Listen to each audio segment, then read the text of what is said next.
est ce qu'il y a de plus merveilleux. Merci pour ta présence. Merci simplement d'être là. Je sais que si tu es présent, quelque chose est possible. Je sais que si tu es présent, Seigneur, toutes les portes peuvent être ouvertes. Et lorsque tu ouvres une porte, personne ne peut la fermer. Je sais que lorsque tu es présent, Seigneur, je m'attends à tout. Je m'attends même à la correction. Parce que tu dis que nous ne devons pas fuir la correction. Si nous sommes tes enfants, tu as le droit de nous corriger, de nous châtier parfois. Mais nous savons une chose, tu dis aussi de nous approcher du trône de la grâce avec l'assurance d'être secourus dans nos faiblesses. Pas dans notre hypocrisie, mais dans nos faiblesses. Merci de saisir ce moment, Seigneur. De saisir nos cœurs, de nous conduire, parce que tu es parmi nous. Alléluia. Alléluia. Alléluia, merci.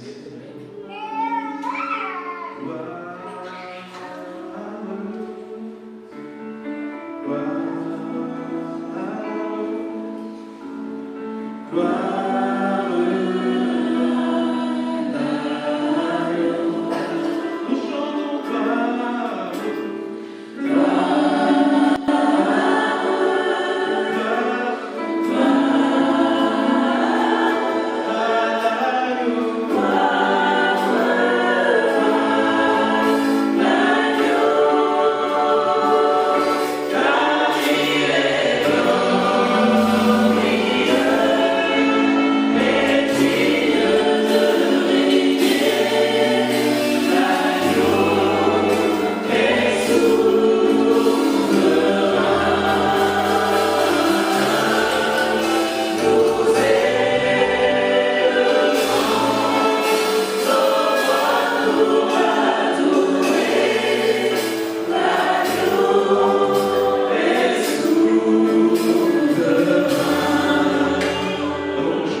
lorsqu'il nous arrive quelque chose de bien, on sait dire, on sait parler de ces choses. Souvent, ce que nous minimisons, c'est ce que Dieu fait. Même quand Dieu est à l'œuvre dans notre vie, des fois, il suffit qu'on observe un peu notre manière de témoigner, on se rend compte que la gloire est plus pour nous que pour Dieu. Mais j'ai prié. Le Seigneur a fait, je me suis relevé, j'ai cru. Alors que bien souvent, tu n'as même pas cru. Tu es tombé. Tu as perdu la foi. Ce n'est pas une insulte. Paul, quand il dit j'ai combattu le bon combat, j'ai gardé la foi, parce qu'on peut la perdre. Parfois, tu as perdu la foi. Mais au lieu de témoigner en vérité que tu as perdu la foi, tu dis je me suis levé, j'ai prié, voilà, Dieu a fait. Et bien souvent, Dieu a utilisé quelqu'un pour te relever. Alléluia. On va élever la voix tous ensemble et on va rendre la gloire à Dieu. Tu vas penser à des bienfaits, ce que tu as pu faire dans ta vie, tu vas dire Seigneur, je n'ai rien fait, c'est toi qui as fait. Même la foi que tu dis, je ne l'ai pas eue. Je n'ai pas eu la vraie foi. Mais c'est toi, Seigneur, qui m'as encouragé. C'est toi qui m'as permis de tenir. Et parfois, nous étions comme Pierre, on a jeté la parole, le filet sur sa parole. La parole sur le filet sur la parole, c'est-à-dire, on a cru vite fait. Mais Dieu a accompli le miracle. C'est pour ça que Pierre et ses compagnons étaient tremblants devant lui. Parce qu'ils n'avaient pas vraiment cru à fond. Et souvent, on n'a pas cru à fond. Élevons la voix et rendons toute la gloire à Dieu, c'est-à-dire reconnais que tout ce que tu vis, c'est par la grâce de ton Dieu. Tu lui donnes tout le mérite, tout le crédit. Élevons la voix, reconnaissez tout cela.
lui rendre grâce pour le temps que nous avons passé à son service lors de ce culte de célébration. Parce qu'un enfant se réjouit d'avoir participé à l'œuvre de son Père. La vraie rémunération, la vraie récompense pour un enfant, c'est de satisfaire ses parents. Lorsqu'il peut rentrer à la maison en étant fier de présenter des bonnes notes à l'école, il voit briller la fierté dans le regard de ses parents. Cette satisfaction, elle est incalculable. Certains enfants sont détruits parce que justement ils ne voient jamais dans le regard de leurs parents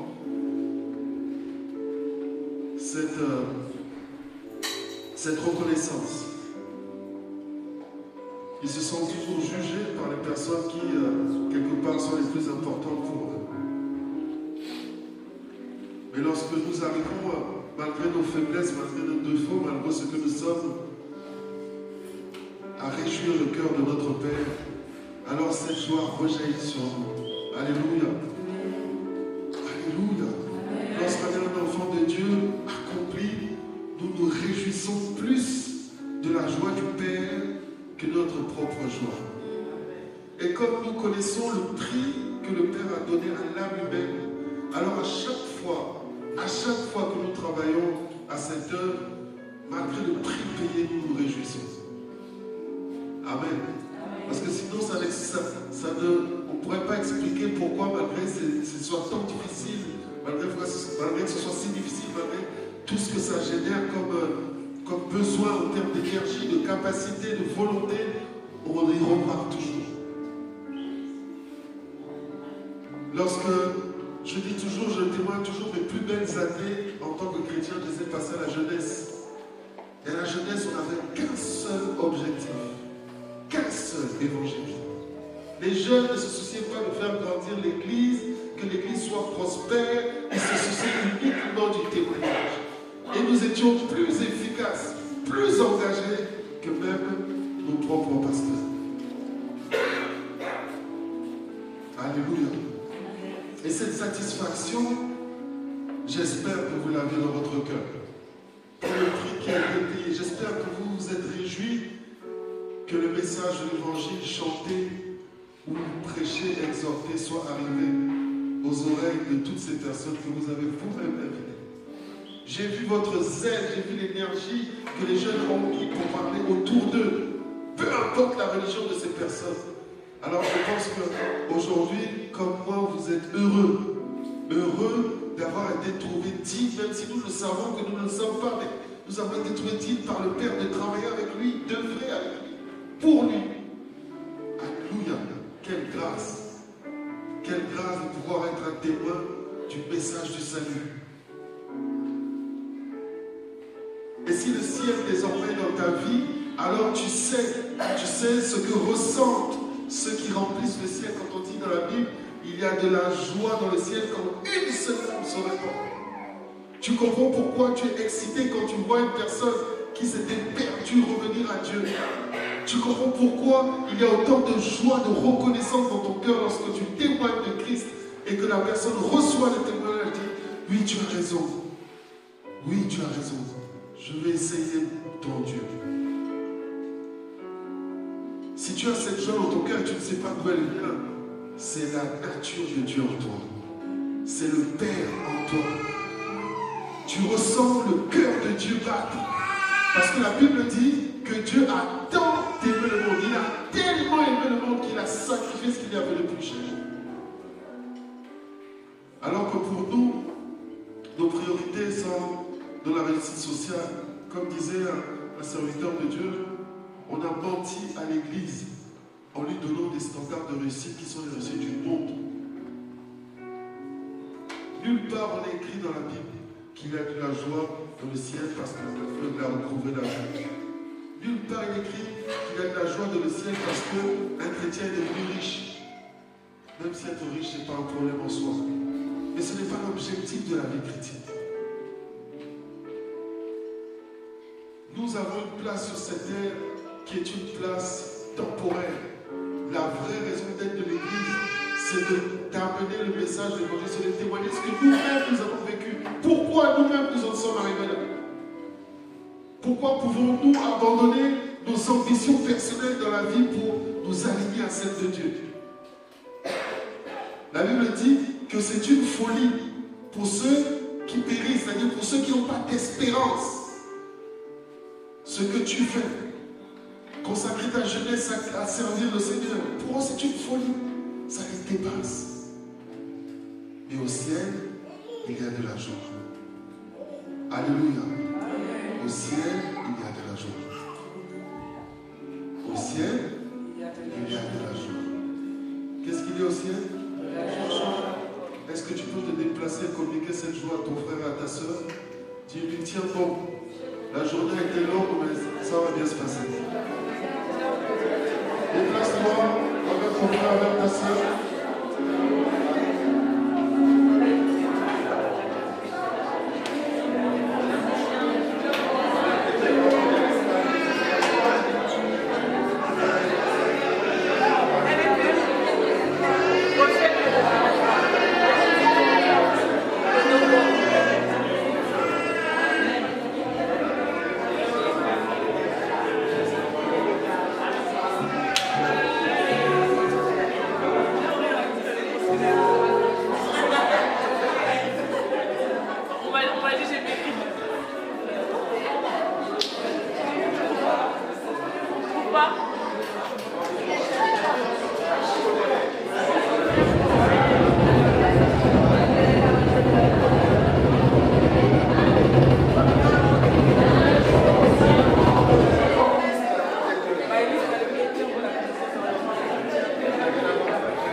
deuxième tout à l'heure.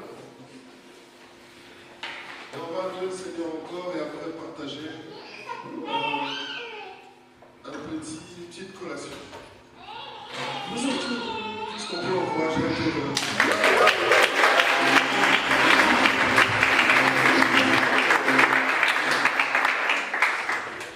Bonjour tout le monde, j'espère que vous allez bien. C'est la sœur Sarah. Et je rends grâce à Dieu d'être avec vous aujourd'hui, de pouvoir partager ce message qu'il m'a donné à transmettre. Donc, c'est vrai que quand on m'a dit je vais prêcher le culte de juillet, je me suis dit qu'est-ce que je vais dire parce que je ne savais pas comment construire mon texte vu que c'était la première fois et je ne savais pas comment m'y prendre. Et c'est vrai que le Seigneur, il s'est révélé à moi et il m'a dit t'as pas besoin d'aller faire un texte structuré où tu vas trop t'exprimer, mais va simplement parler de ce que toi tu vis, va témoigner de ce que toi tu vis dans ta vie, va t'appuyer sur une partie de ta vie que toi tu connais, que tu vis, parce qu'il y en a qui ont besoin aussi de recevoir comme toi. Ce que tu dis, il y en a qui ont besoin aussi de changer comme toi. Et il m'explique que nous, les jeunes, très souvent, on se donne à Dieu, on se dit chrétien, on va à l'église, mais en fait, derrière, c'est qu'un personnage, mais à l'intérieur, on est encore attaché à nos vieilles habitudes, à ce qu'on aime tant, parce que voilà, on a goûté à ce qu'il y a dans le monde, donc ça veut dire que c'est très souvent difficile de s'en détacher. Et il m'a emmené dans le livre de Proverbes. Donc déjà, de ce que j'ai compris dans Proverbe 1, c'est qu'il nous a donné le livre de Proverbes pour nous les jeunes, afin d'avoir du discernement. Et pour ceux qui manquent d'expérience et de connaissances. Et déjà, je trouve ça incroyable que Dieu il nous donne un livre, un sorte de mode d'emploi sur la manière dont on doit se comporter, parce que en soi il a déjà tout prévu. Il nous dit comment nous comporter et il ne nous laisse pas comme ça aller dans une vie chrétienne où on ne sait pas quoi faire. Et dans Proverbe 1,7, il nous dit que la connaissance commence par la crainte de l'Éternel. Ici, tu te rends compte qu'en fait, dans une vie chrétienne, avant toute chose, il faut que tu comprennes qui est Dieu. Et très souvent, c'est compliqué parce que quand on vient une première fois à l'église et qu'on entend la parole de Dieu, en soi, on est ancré dans le monde. Ça veut dire que tu entends la parole de Dieu, au final, ça ne te fait pas effet parce que des fois, ton cœur n'est pas disposé à recevoir. Et ensuite, quand tu repars dans le monde, je vais prendre un exemple simple. Tu es un jeune, tu vas en boîte de nuit.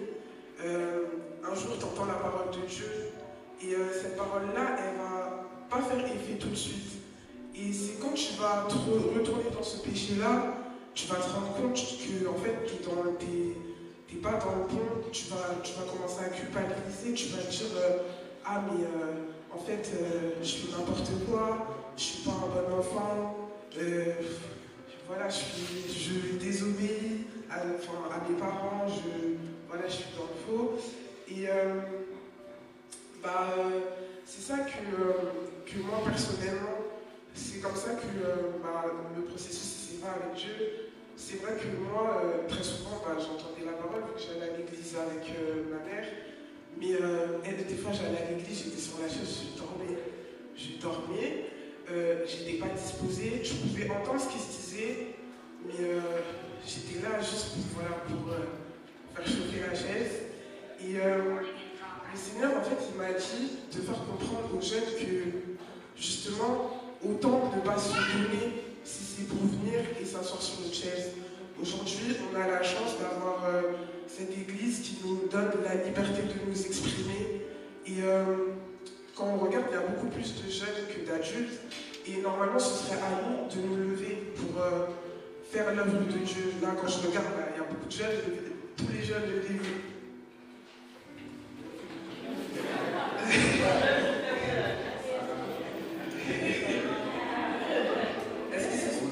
Tous les gens qui ne se sont pas levés là, levez-vous les jeunes. Voilà. Même si, en soi, le Seigneur me fait comprendre que même si on n'est pas beaucoup, ben, en fait, ce serait à nous, en fait, de prendre le contrôle de l'Église, de se lever pour, par exemple, faire des chantres. Après, il y a plusieurs tâches, mais ce sera à nous, en fait, de nous lever pour accomplir l'œuvre de Dieu, de se dire, demain, j'ai pas honte, je suis capable de sortir dehors pour aller témoigner de qui est Dieu. Parce qu'en réalité, nous, les jeunes, quand on regarde, à part l'école, en vrai, ok, on a des activités, mais on a beaucoup plus de temps qu'un adulte qui a un foyer sur lequel il doit s'occuper, il a un travail. Et justement, ce temps libre qu'on a à côté de l'école, il faudrait qu'on se lève pour aller témoigner de la parole de Dieu. Et donc, c'est là que le Seigneur il veut m'emmener. Et un autre point que je voulais soulever, c'est aussi au niveau de l'argent. Le Seigneur il m'a beaucoup parlé à ce au niveau de ce point-là. Là, ma maman, c'est sûr, elle va se dire, regardez-moi celle-là.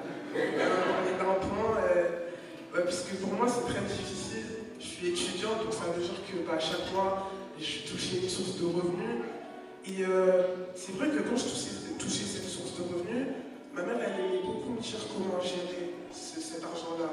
Elle me disait, il y a tellement de temps tu dois mettre pour la dîme, tellement de temps tu dois économiser, mais moi, ça rentre, ça ressort. Ça veut dire que pour moi, c'était je touche de l'argent, je dois me faire plaisir parce que c'est mon argent et j'en fais ce que je veux. Mais en réalité, non, quand tu touches cet argent-là, c'est Dieu qui te le donne. Ça veut dire que normalement, le premier réflexe qu'on devrait avoir, c'est de se dire merci Seigneur. Et cet argent-là, en vérité, je te le dois parce que c'est toi qui me l'as donné. Et il faudrait qu'on apprenne du coup lorsque tu reçois de l'argent, peu importe où ça vient, peu importe la somme, de se dire, même si je dois donner 5 € au Seigneur, je le ferai parce que je sais d'où cet argent-là il vient. Et c'est sûr que moi, ça m'a beaucoup parlé et je pense qu'il y a beaucoup d'entre nous qui sont dans cette situation-là. Et pour revenir du coup au message,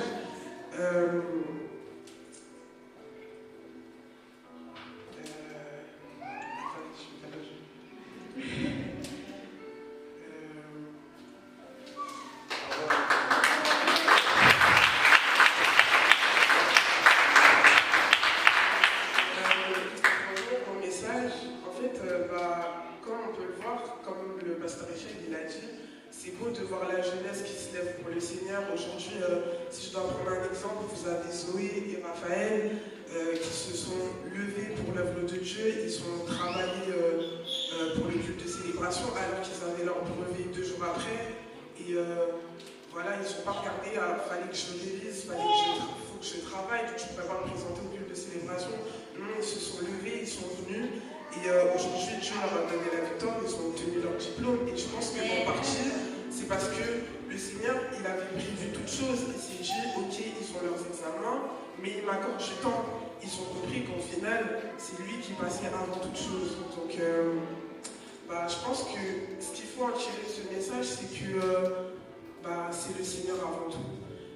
C'est vrai que la vie, ça peut être parfois difficile et quand tu te retrouves devant des situations, tu réfléchis beaucoup, tu te dis comment je vais faire, c'est ma vie, c'est à moi de prendre des décisions.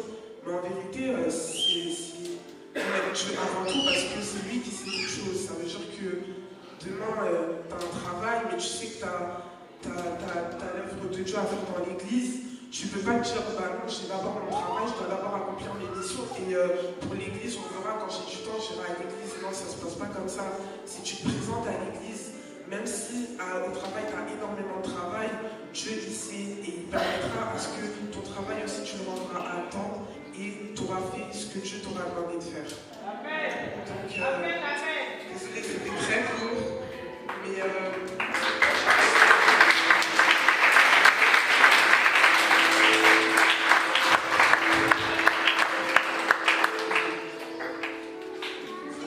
comme tu es là, tu vas chanter. Est-ce qu'on peut faire plus de distance ensemble?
Et aussi, et le fait que je me suis mise beaucoup de pression sur le dos, dans le sens où moi je suis une personne assez stressée et un peu perfectionniste.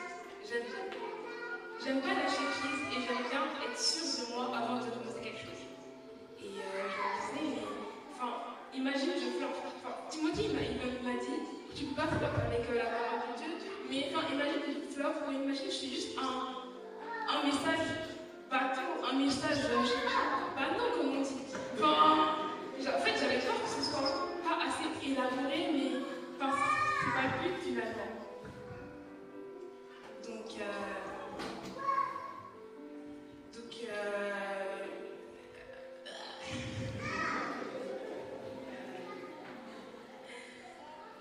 Donc au final, le Seigneur m'a inspiré le message que je vais partager tout de suite. C'est un peu l'habitude, ça va, mais pas vraiment. Enfin, ça parle bien de la place du Seigneur dans la vie, mais sous un autre angle.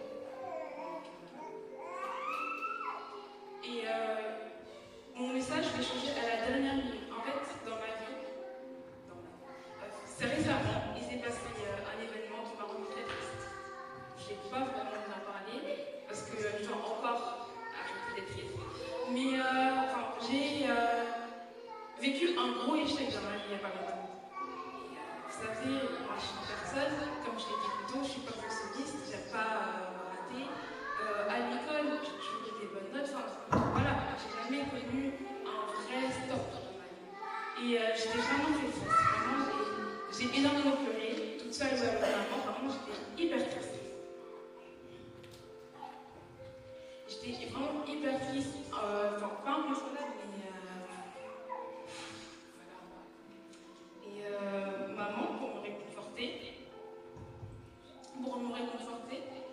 c'était la prière du soir, hein, comme on dit quasiment tous les soirs. Et pour me réconforter, elle m'a dit tu sais, on va quand même louer le Seigneur, on va quand même l'adorer, même si c'est triste. Parce qu'on ne l'adore pas que quand on est heureux, on l'adore aussi quand on est triste. Et sur le coup, j'ai prié, etc. Hein. Mais sur le coup, j'étais un peu en mode, je vais te dire merci pour toi, merci parce que je suis triste, merci, j'ai raté. Enfin, j'étais un peu en mode, ok, hein, mais je suis quand même triste, quoi. Enfin, quand on remercie quelque chose, logiquement, c'est parce qu'il nous arrive quelque chose de bien, ou je sais pas. Parce que une prière a été exaucée, ou le souffle de vie, etc. Mais là, je me sens pas bien, je suis triste, j'ai envie de pleurer, j'ai envie de rester dans toute la journée, et on me demande de dire merci.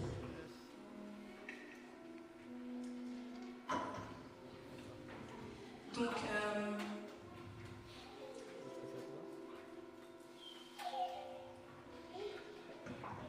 mais au final, je me suis rendu compte que, en fait, on n'est pas censé avoir de raison pour rendre grâce à Dieu. Enfin, Dieu, il est merveilleux dans tout ce qu'il fait.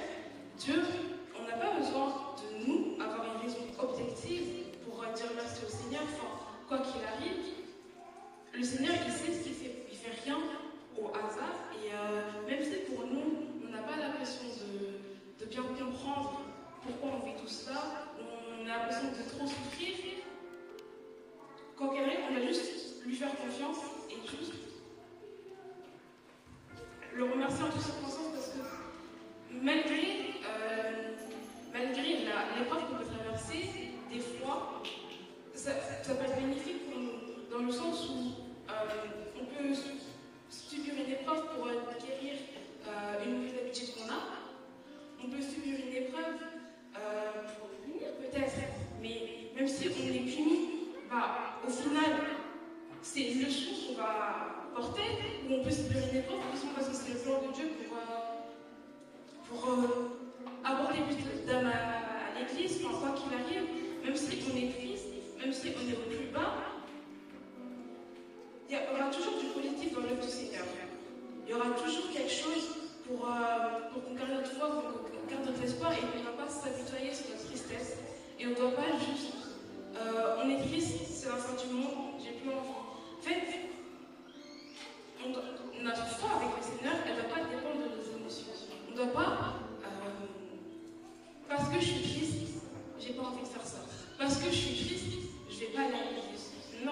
la foi qu'on a au Seigneur, elle ne dépend pas de ce qu'il fait pour nous. On ne peut pas choisir d'être chrétien juste parce que le Seigneur nous donne des choses, etc. On est chrétien pour son amour avant tout. Et on n'est pas chrétien parce qu'il a écouté les prières, il nous a donné des enfants, il nous a donné une famille immense. Non, on est chrétien parce qu'il nous aime simplement et pas parce que on est tous les jours heureux. C'est ça ce que je veux dire. Par exemple, dans un passage de la Bible, quand Paul et Silas avaient été envoyés en prison, on a dit qu'ils ont été fouettés, après ils sont envoyés en prison. Et on dit dans Acte 16 que quand on les a bien frappés, on les jette en prison et on commande aux gardiens de les surveiller avec nous. Dès que les gardiens reçoivent cet ordre, ils les mettent au fond de la prison et fixent leurs pieds dans des blocs de bois. Vers minuit, Paul et Silas sont en train de prier et de chanter la louange de Dieu. Les autres prisonniers les écoutent. Paul et Silas, ils ont été enfermés en prison, ils ont été frappés, ils sont blessés, ils sont mal en point, et pourtant ils trouvent la force de louer le Seigneur. Et on dit, et en plus, dans toutes les versions, on parle de louange au Seigneur. Et comme vous savez, la louange, c'est quand on remercie le Seigneur pour ce qu'il fait dans nos vies. Donc, malgré le fait qu'il soit dans une situation pas très agréable, on va dire, ils trouvent la force de louer le Seigneur pour ce qu'il a fait dans leur vie.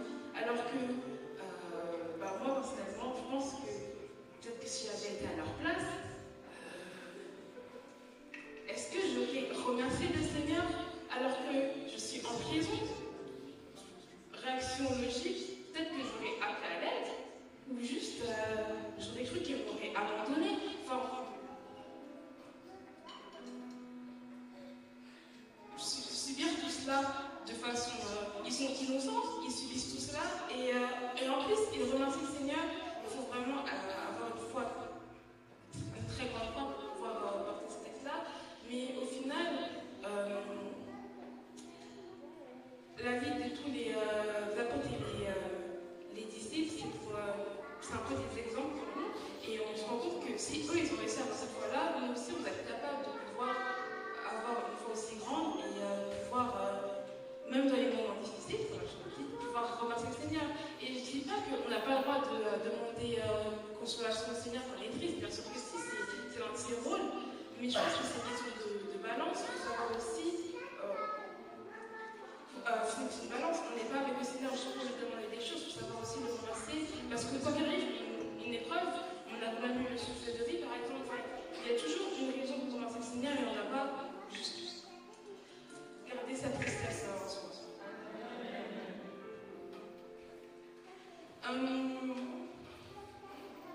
Aussi, souvent quand je suis à l'église ou à la maison ou quoi, j'entends des personnes prier qui disent, qui sont en mode merci Seigneur pour le souffle de vie. Il y en a certains qui n'ont pas lu ce matin.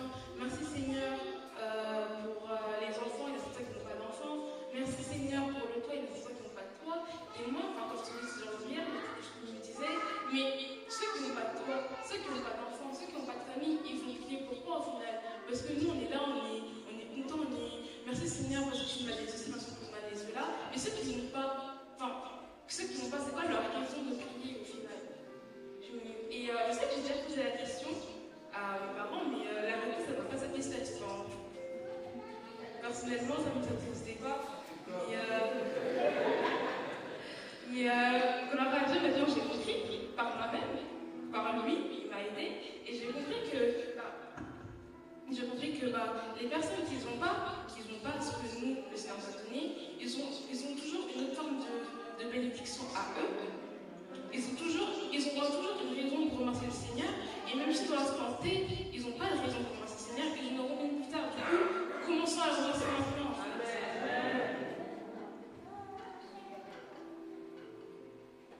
Donc, oui, c'est sûr qu'il y aura des moments difficiles, c'est sûr qu'on ne peut pas être heureux tous les jours. De toute façon, on n'a jamais dit que la vie chrétienne allait être facile, mais il ne faut jamais se décourager. Vraiment, il ne faut jamais se décourager. Et comme David dit dans Psaume 145, chaque jour je bénirai l'Éternel et je le verrai toujours et à perpétuité.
Alors, il y a je la vois là.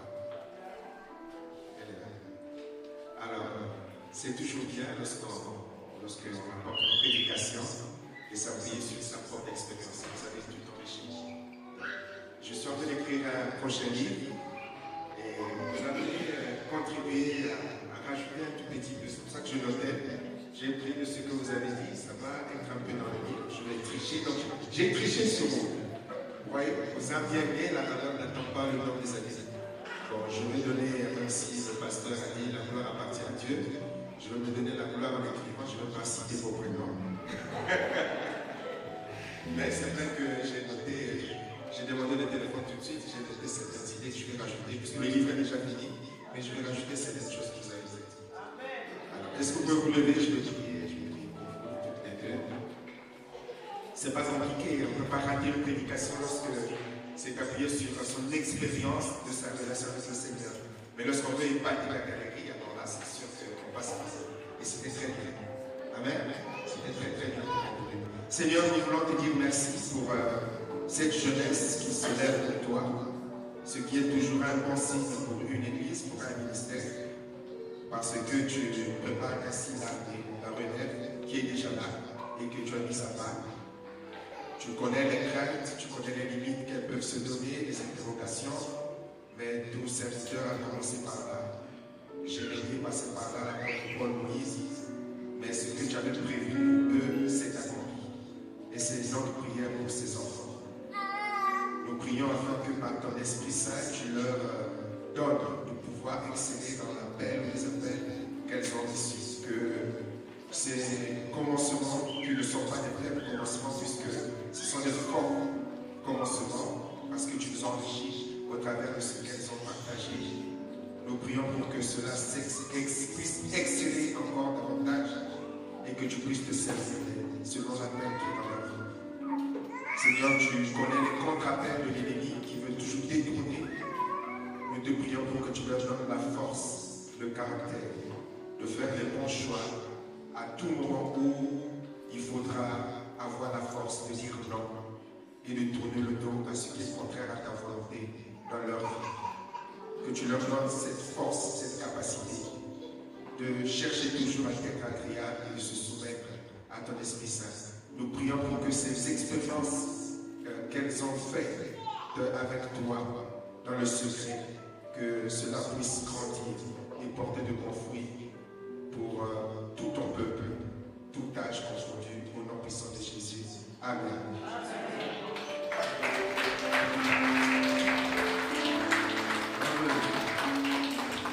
Alors, nous terminerons tout à l'heure avec 2 cantiques.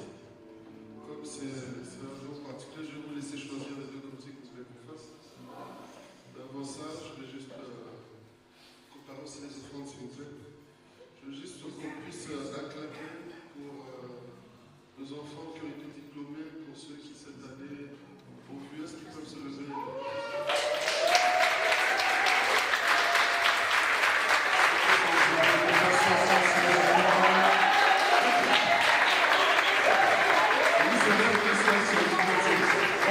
Ceux qui ont parlé des enfants, ceux qui ont eu leur diplôme, qui ont satisfait à leurs examens, ils sont passés en classe supérieure, qui ont vu.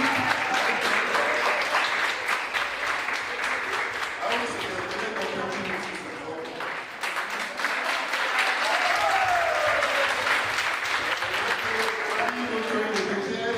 Les prophètes qui sont venus en bac de français, donc qui ont eu quoi d'autre? Je sais pas quoi d'autre. Ils sont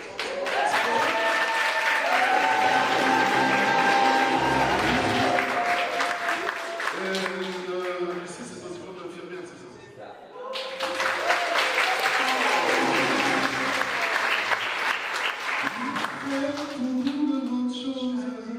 Mais comme l'a dit Maëva, il faut aussi se réjouir le jour où Dieu ne fera pas de grandes choses. Amen. Seigneur, nous te bénissons pour ces parcours que tu as rendus fructueux.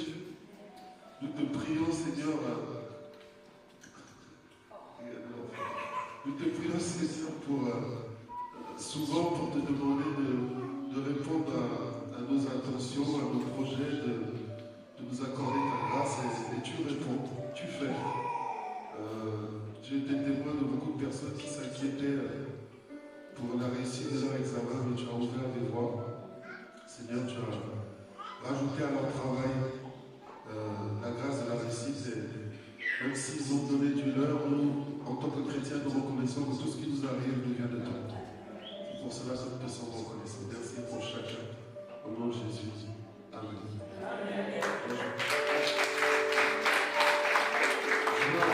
Je m'appelle le frère Carlos. Il va bien faire commencer les anniversaires.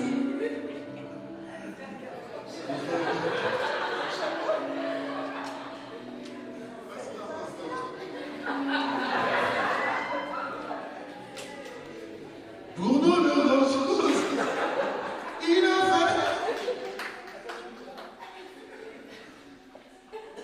Sous vos acclamations.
Seigneur, je te recommande toutes ces personnes, Seigneur, que tu connais le nombre Éternel notre Dieu, que ta grâce se répande encore dans leur vie. Que tu ouvres les écluses des cieux pour faire pleuvoir ta bénédiction, pour rajouter des années en grand nombre. Oui, Seigneur, tu nous autorises aussi à demander cela. Que tu viennes solidifier, Seigneur, sur tous ces couples qui fêtent leur anniversaire de mariage. Que tu fortifies, que tu bâtisses, Seigneur, Dieu, ceux qui célèbrent l'année le plus, Père. Que ce ne soit pas une puissance comme dans le monde, mais que chacun réalise que tu es l'auteur de leur vie. Merci, Seigneur, que ta joie, ta paix demeure dans chacune des vies, au nom de Jésus. Amen.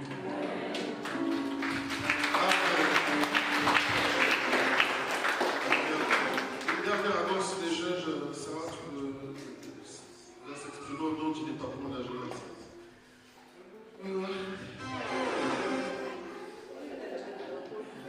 Du coup, je vous rappelle qu'on fait des ventes de budget pour le projet qu'on a établi pour l'Institut de la jeunesse le parc Astérix. Du coup, déjà, si vous voulez venir, les jeunes, vous êtes les bienvenus. Mais pour ça, il faut acheter des goodies. Donc, la jeunesse a créé des goodies. Il y a de belles choses qui vont être faites. On va aller voir. Le stand, il est juste dans la salle où il y aura la galerie. Et il y a différents types de paiements, virement bancaire, PayPal, espèces. Donc vous n'avez pas d'excuses. Vous pouvez sortir la main. Voilà. Pour faire simple, les jeunes, au lieu de demander de l'argent, ils fabriquent des produits, les vendent et ils financent leurs activités. Ça s'appelle la sagesse. Parce que ça, les parents sont gros, donc c'est des mots par le bas. Amen. Donc vous avez choisi quelle chanson?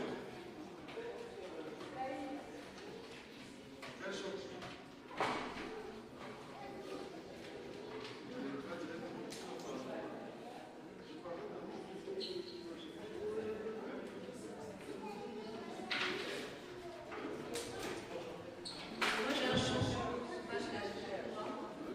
Compter sur toi. Oui, c'est Dieu, je ne sais pas. C'est juste en fait par rapport à tous ces témoignages, par rapport à ces réussites de tout un chacun, le Seigneur nous rappelle qu'il est important de compter sur lui, que sans lui on ne peut pas.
qu'on peut pousser des cris de joie?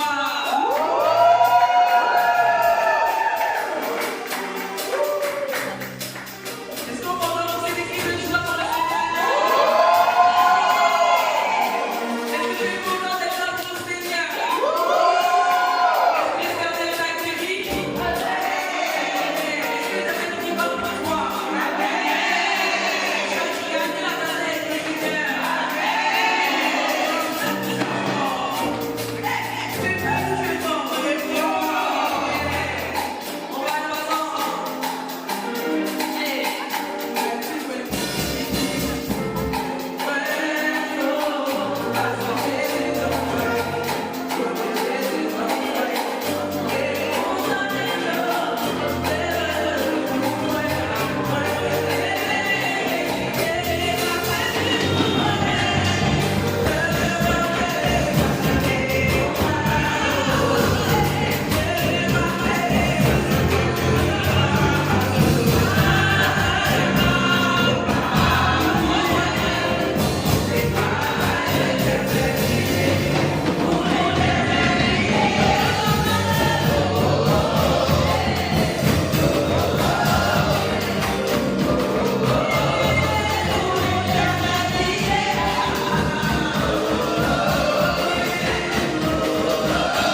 mettez ça au service du Seigneur.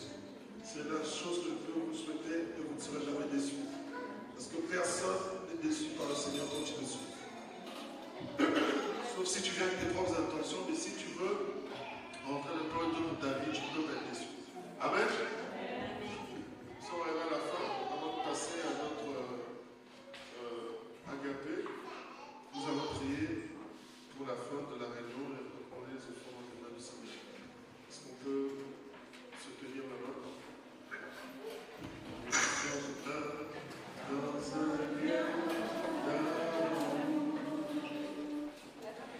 Nous sommes dans un lieu d'amour. Notre esprit est uni avec l'Esprit de Dieu. Nous sommes un dans un lien d'amour. Maintenant, chantons tous ensemble et que son amour se répande. Tenons-nous par la main et le monde saura que nous sommes un dans un lien d'amour. Seigneur, alors que la plupart d'entre nous se préparent à aller en vacances, je prie pour que chacun garde à l'esprit qu'il n'y a pas de vacances dans la vie chrétienne.